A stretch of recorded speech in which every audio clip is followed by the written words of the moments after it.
Demon Slayer, alebo po japonsky Kimetsu no Yaiba, nie je len ďalšia séria.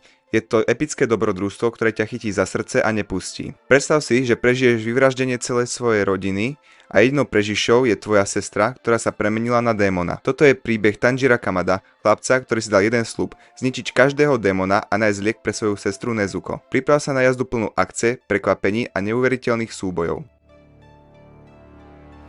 Manga Demon Slayer je jedna z najpredávanejších na svete. Prvý film Demon Slayer Mugen Train sa stal v dobe svojho uvedenia, teda počas covidu v roku 2020, najzárobkovejším japonským snímkom. Démoni v sérii sú inšpirovaní japonským folklórom a legendami o yokai, nadprirodzených bytostiach. Demon Slayer je podľa portálu IMDb tretím najpopulárnejším anime na svete. Anime vyhralo radu ocení ako Japan Academy Prize za najlepšiu animáciu v roku 2021 a 2 ocení na 9. ročníku Crunchyroll Anime Awards v roku 2025. Meno hlavnej postavy Tanjiro je odvodené od slova Tan, teda drevené uhlie, a Jiro, teda druhý syn. Odráža tak povolanie jeho rodiny a poradie jeho narodenia. V sérii Demon Slayer existuje hierarchia hodností lovcov démonov, kde najnižšia je Kone a najvyššia Hashira.